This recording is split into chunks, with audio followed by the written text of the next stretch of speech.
Her part is finished. Now it's back on Bondi's plate.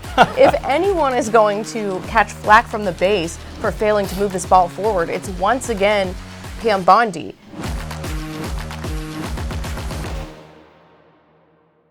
Welcome back to On Deadline, the Washington Examiner's political game show. I'm Christian Datoc. And I'm Sarah Bedford. Each week, we bring you the biggest headlines in news, deliver our takes, and then you get to vote on which one of us was more right at the end of the show. Don't forget to like this episode, share it with your friends, and subscribe to the channel. We're starting this week above the fold, and there's really only one story I think that both of us want to talk about. It's this massive claim from Donald Trump and Tulsi Gabbard that President Obama, former President Barack Obama, and his top intelligence aides orchestrated some type of treasonous plot to subvert Donald Trump's 2016 election win. So my question to you, Sarah, is this just all the distraction from Epstein, or is there something going on here? I really think there's something going on here. It's a very substantial set of allegations that have been leveled by CIA Director John Ratcliffe and DNI Tulsi Gabbard. They are alleging that during the transition between Obama and Trump, the Obama intelligence agency essentially fabricated intelligence to suggest that Russia's aim was to help Donald Trump win the election. And that's really significant because the collusion investigation at the FBI was just then getting off the ground. We're here in December of 2016. It really had only been going for a few months, and just a few weeks earlier they had gotten approval for their first wiretap of Carter Page.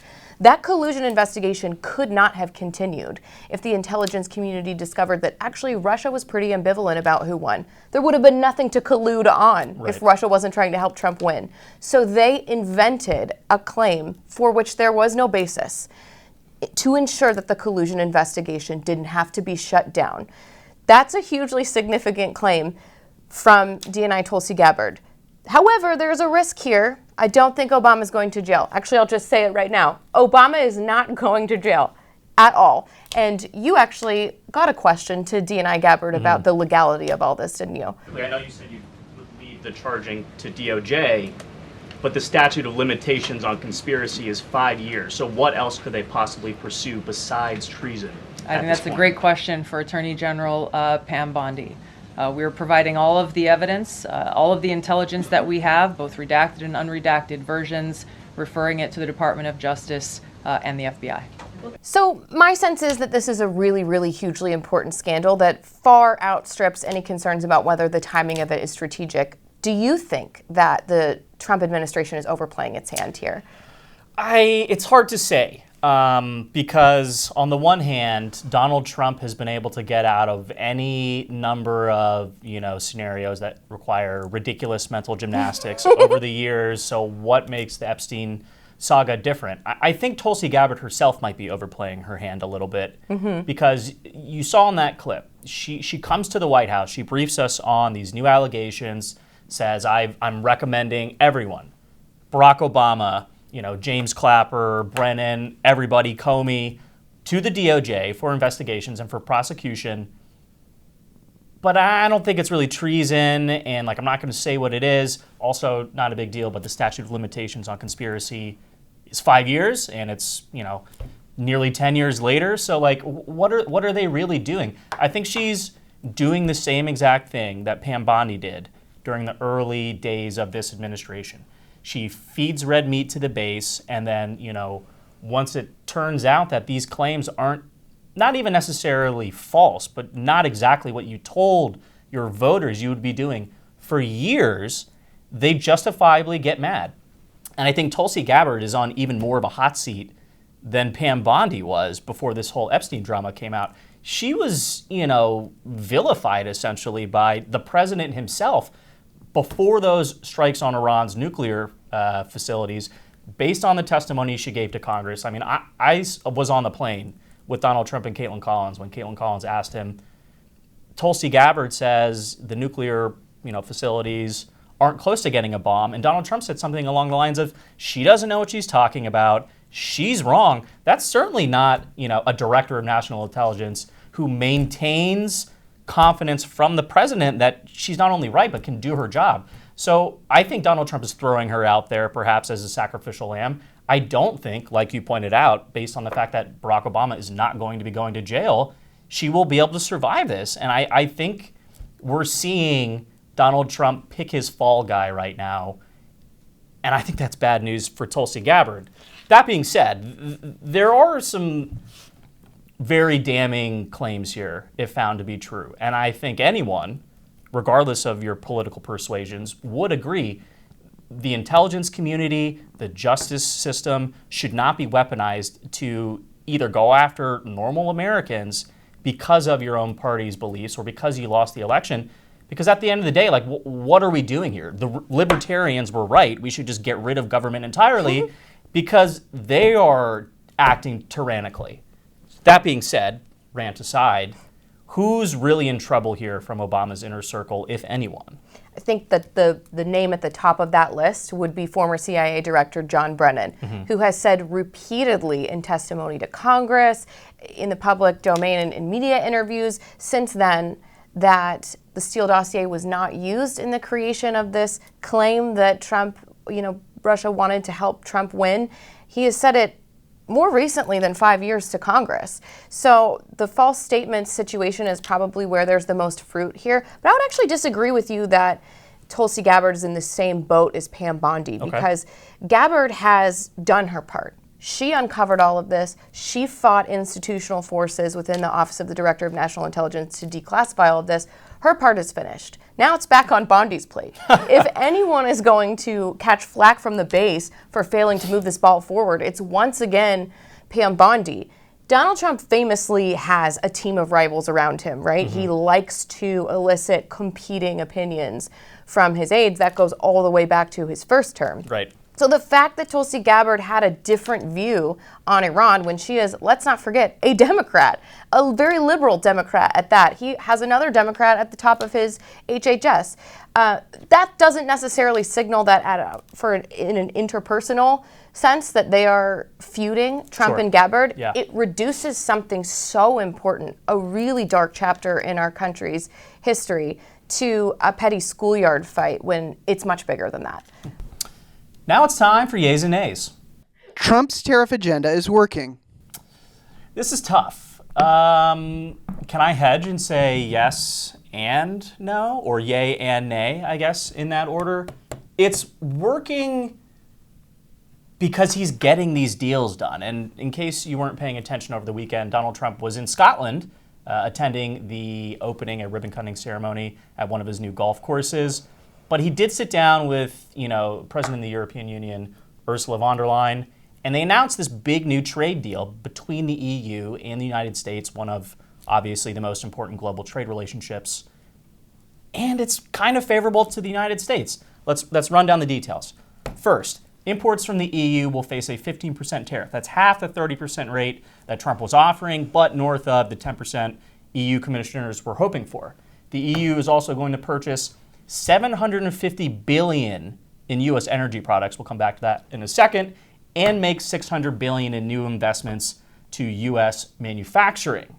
Now, I didn't think he was going to get this deal, and the EU is big. It's the third largest U.S. trading partner, and I do kind of think, even though Donald Trump had continued to push the goalposts for at least 90 days since Liberation Day, and even before that, on the implementation of these tariffs, Wall Street coined it as taco. Trump always chickens out. But I do think he was trying to actually negotiate these deals. Because let's be honest, who does he have deals with right now? Not all 200 trade partners, but he's got them with China, the EU, Japan, South Korea, Vietnam. Those are the biggies. He's working on stuff with Canada and Mexico. And it looks like this is actually coming to fruition. Now, we haven't seen any inflationary shocks yet because implementation has been delayed. So that's why I'm not going to give him a full yes. But what do you think, Sarah? I as a card-carrying member of the media, am surprised that Trump appears to be successful in at least trying to pursue this agenda. I would say it's nay with a side of yay for me. And here's why. There is a big segment of the MAGA base who are sort of inclined towards the doctrine of the new right, who want to see Trump go even harder. They want to see tariffs fundamentally reorient the U.S. economy around domestic manufacturing.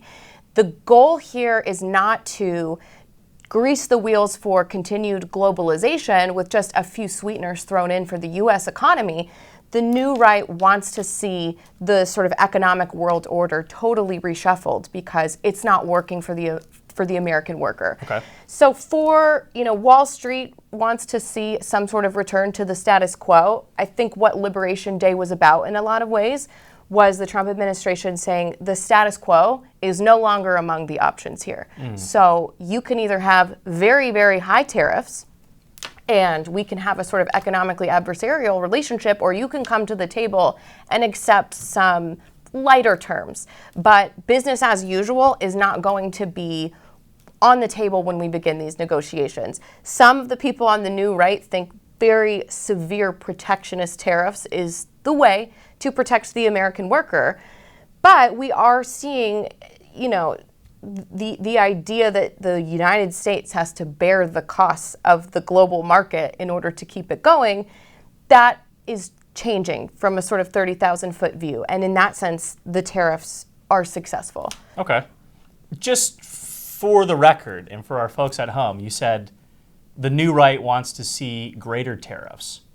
Are they talking like 50% tariffs across the board, 100% tariffs? Or like what is the right answer for pleasing these people? Because I think that's part of the problem with Trump and his governance in the reality of his second term is that this coalition is so much bigger than it was in the first term. Almost anything he does, especially on an issue like economic policy, is bound to piss off somebody in the base, no? That's right. Well, there's a lot of intellectual heft around the so-called Trump doctrine than there was during the first term, where a lot of institutional Washington still saw Trump as a fluke. They didn't know if he was, a Tea Party reincarnate, or if he could be swayed to the sort of Chamber of Commerce Republicans, if he could be moderated down to a 2012 Romney type. There wasn't a lot there. And in his years in the wilderness, there has been this sort of intellectual institutions like think tanks and economic trade organizations that have been built up around this. The rate, I think, is less important than the nature of the tariffs. There's not a set number that people want to see set, but you look at the tariffs and you're saying, okay, is this just on finished exports and imports, or are we talking about components, for example, that come into the United States to be fabricated to become a U.S. product?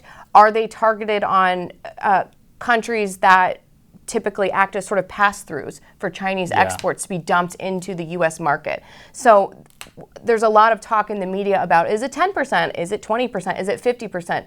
The devil's in the details there of the fine print about, are we easing non-tariff trade barriers like regulations? Are we looking at these sort of other nations where products sort of get shipped through? I mean, automobiles is a big part of this conversation, right? Where if China makes all of the parts for an automobile and they're simply put together in Mexico, is China getting around some of these trade barriers in that way? If America isn't sort of chasing these goods all the way down the manufacturing line, are you really providing the protectionism that's needed?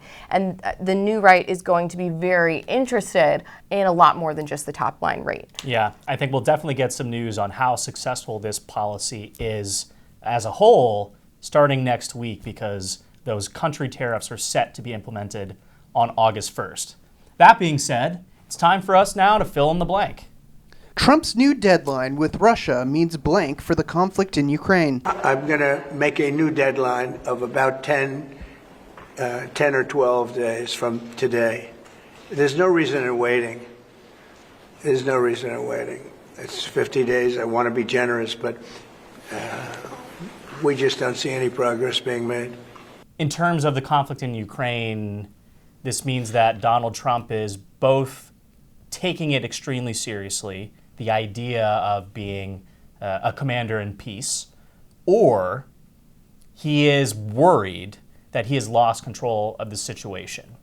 And I think one of the positive developments that I've seen, at least, I'm not going to speak for anybody else, in Trump's second term compared to his first term, is that he just flat out seems more effective. And I'm not saying that necessarily as a Trump fan. If anything, I've been more of a critic on this show. But like when it comes to Ukraine in particular, Donald Trump was pilloried for the way he cozied up to Vladimir Putin during his first term, the way he had, urged against U.S. aid to Ukraine when he was in the wilderness, as you so eloquently put it a second ago. But Putin got the best of him. And in the last couple of weeks, we've seen Donald Trump do a complete 180 on the war. It started with originally, I'm annoyed with Putin. It's a lot of buttering up, and then he bombs another city. And then we got actual policy change. We had him overriding the Pentagon's decision to halt arms transfers to Ukraine.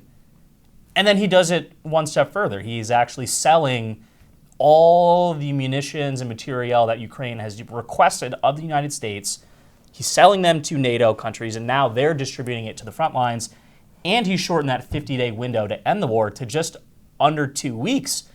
And this sounds like bad news for Vladimir Putin, because on the one hand, he hasn't had a better ally in Washington than Donald Trump ever.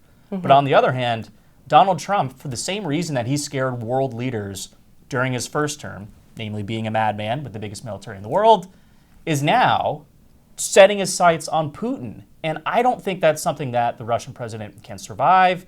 I don't think it necessarily makes good on Donald Trump's promise not to involve the U.S. further in conflicts abroad. But it's heartening, because it's one thing to be afraid of Donald Trump because he is, flying off the handle all the time. It's another reason to be afraid of Donald Trump because he's effective and governing consistently and looking out, again, for just literal human rights around the world and saying, you know what, Vladimir Putin, you've kicked the can too much. You can't kill 10,000 Ukrainians a day. You're done, son. And then the U.S. gets involved. So again, I don't want to see more war, but I think in terms of actually ending this conflict on the least favorable terms for Russia, this is a positive development. Yeah, I think Trump's new deadline for Russia means, if I'm filling in the blank, that Trump totally misread the situation. And I'm not just talking about the fact that during the campaign, Trump famously said he'd end the conflict within 24 hours simply by surging all the resources to Ukraine that it needs. Where have I heard a resource surge before? that works out usually. And so it's more, I think, that Trump assumed that economic pressure alone would be enough to end the conflict in Russia, because Trump thinks like a deal maker and assumes that the people he's negotiating with, because that's been his experience in business, are fellow businessmen and think the same way as him and would have the same interests when they approach a negotiation. So Trump was threatening crazy tariffs and secondary tariffs and sanctions as well on Russia, Russian energy, all types of Russian industry, thinking that that sort of pressure alone would force Putin to give up his quest in Ukraine.